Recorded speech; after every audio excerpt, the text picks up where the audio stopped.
Hola, ¿qué tal? Buenos días. Aquí os habla Juan Gallego, gerente y técnico de Iberopistacho. Espero que estéis bien allá donde estéis y agradeceros el que nos estéis siguiendo como nos estáis siguiendo. Es un honor y es un placer y es un estímulo para poder seguir grabando vídeos que aporten valor.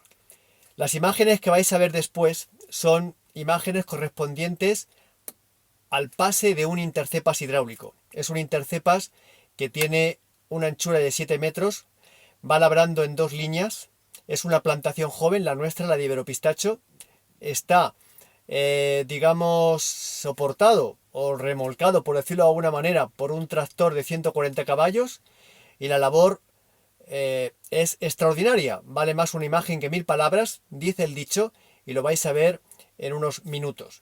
Nosotros desde Iberopistacho apostamos por quitar la hierba de esta manera, al menos en los primeros 3-4 años y no con herbicida.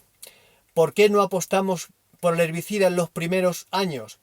Porque aún no tocando el herbicida, la hoja termina provocando problemas en la planta. Al caer la materia activa al suelo, se decanta con la humedad, sobre todo si hay un riego establecido, se acentúa aún más esa decantación de la materia activa al sistema radicular, un sistema radicular que aún es vulnerable, que es pobre en volumen, se termina afectando.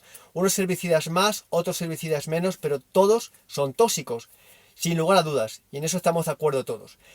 Nosotros desde Iberopistacho apostamos por lo que acabo de exponer, y en las imágenes que vais a ver ahora, espero que las disfrutéis, está la prueba de que aún siendo una planta joven, podemos utilizar este tipo de aperos. Daros las gracias, os invito a que paséis a iberopistacho.com. Si no estáis registrados, os invito a que os registréis. El sistema os mandará unas claves para que podáis acceder a la parte privada, que hay un montón de información, es un universo de información que os va a venir genial. También os invito a que paséis a nuestro blog, que leáis los artículos que tenemos escritos, que os suscribáis, que os registréis, llamarlo como queráis, a nuestro blog. Y de igual modo os invito en el canal de vídeos, en el canal de YouTube, donde os podéis suscribir y podéis disfrutar de todos los vídeos que vamos subiendo en el día a día. Muchas gracias y os mando un saludo.